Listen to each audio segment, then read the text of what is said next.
Bonjour à tous. Dans cette vidéo, nous allons voir comment améliorer la gestion du fichier ENV avec Laravel. Le fichier d'environnement est un fichier important pour votre application car il permet de définir quelques règles principales de configuration pour aider votre application à fonctionner dans les meilleures conditions possibles. À l'état d'origine, la seule façon de modifier le fichier d'environnement est de le faire manuellement en ouvrant le fichier .env ou via le fichier de configuration en définissant les valeurs par défaut. Mais grâce au package Laravel.env Editor, vous serez en mesure de gérer votre fichier d'environnement de manière dynamique, gérer les backups, mettre en place un système de chargement de fichiers en fonction des environnements avec des préconfigurations, modifier ou supprimer des valeurs, etc. Au niveau des prérequis, juste une installation de Laravel en version 10 ou 9. Ensuite, pour installer le package, comme d'habitude, vous ouvrez le terminal et vous tapez Composer, Require, Jackie do.env editor.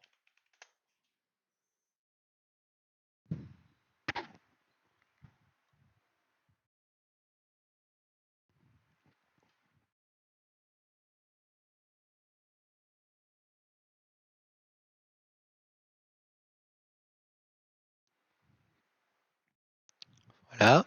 On publie ensuite le fichier de configuration.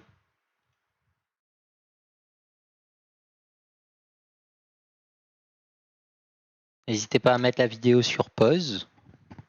Et ensuite, nous allons passer à l'utilisation de celui-ci. Donc, nous allons ouvrir notre fichier root web, pas console, pardon, web.php.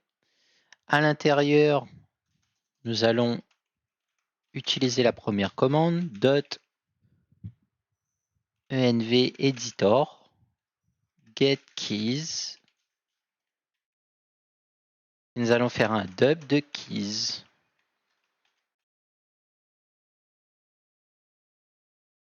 Voilà, et on actualise.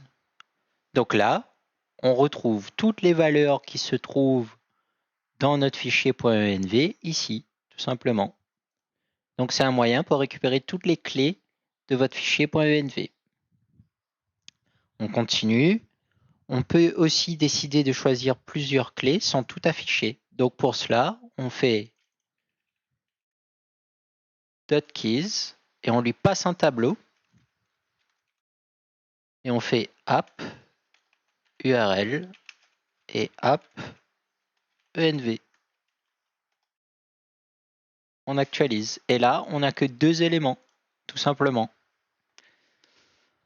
Ensuite, dans certains cas, il peut être intéressant d'avoir deux fichiers de configuration avec des éléments différents en fonction des environnements. Je vais vous montrer comment charger un autre fichier de configuration et aussi dans le fichier .env, app env et sur local et dans le fichier env.exemple, j'ai mis la valeur sur démo pour que vous puissiez bien voir la différence.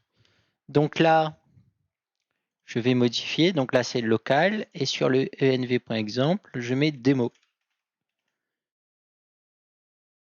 Voilà.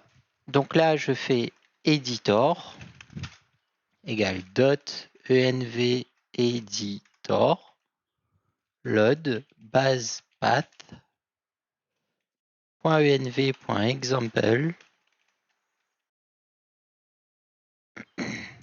keys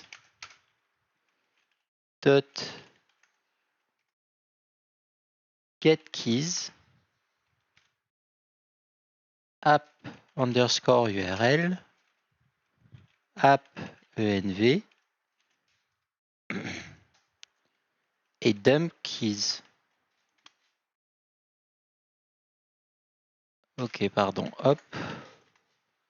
Voilà, donc là, le ENV, c'est bien démo qui ressort parce que justement, j'ai chargé le fichier d'environnement qui correspondait, tout simplement.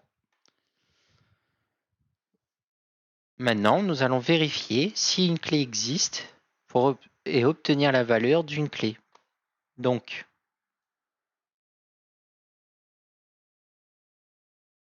key existe égale .env editor key existe app underscore URL dump key existe. Ensuite, value app URL égale .nvEditor, get value, app env, dump, value app URL. Ça, on enlève. Voilà, donc là, la clé app URL existe bien, donc il renvoie true, et on obtient la valeur de app env, c'est bien local. Maintenant, nous allons ajouter une clé avec une valeur et un commentaire. Donc pour cela, on fait setKey1.envEditor, setKey, envKey, bonjour, mon commentaire. On sauvegarde la clé. envEditor, save, dump, save key. On actualise. Et là, on vérifie. Voilà. Donc là, on a le envKey qui a été créé avec bonjour et le commentaire mon commentaire. Ensuite, on peut supprimer cette clé. Donc on fait editor, delete key, on sauvegarde, save, on fait un dump de save key, on actualise, on retourne dans le fichier, il n'existe plus. Jusque-là, tout va bien. Et enfin, sachez que vous pouvez générer des backups et obtenir la liste des backups des fichiers que vous avez. Donc, pour faire un backup, on fait de cette manière. Backup égale .envEditor, backup. On fait un dump de backup.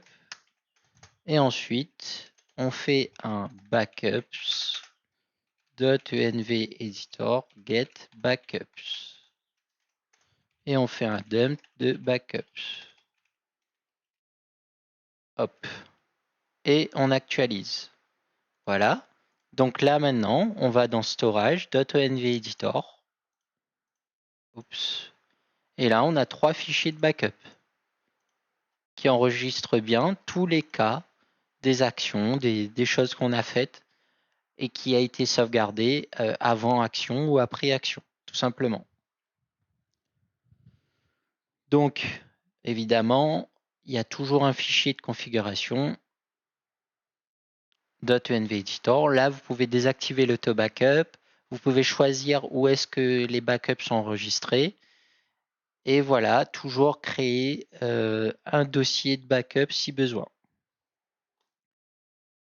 Le package est un peu plus complet que ça et possède quelques subtilités supplémentaires qui peuvent être intéressant en fonction des cas, comme les injections, etc. Si vous souhaitez obtenir plus d'informations sur le package, n'hésitez pas à visiter le repo github.com/jackie-do/laravel-.env-editor. Et félicitations, vous êtes maintenant capable de gérer le fichier d'environnement comme un maître. Notez aussi qu'à chaque modification, le serveur redémarre, car il considère que le fichier env a été modifié et à chaque fois, il redémarre le serveur, l'application Laravel, pas votre serveur entier, mais l'application Laravel. On remercie Jackie Do pour ce package et moi je vous remercie pour votre attention et je vous dis à bientôt dans la prochaine vidéo.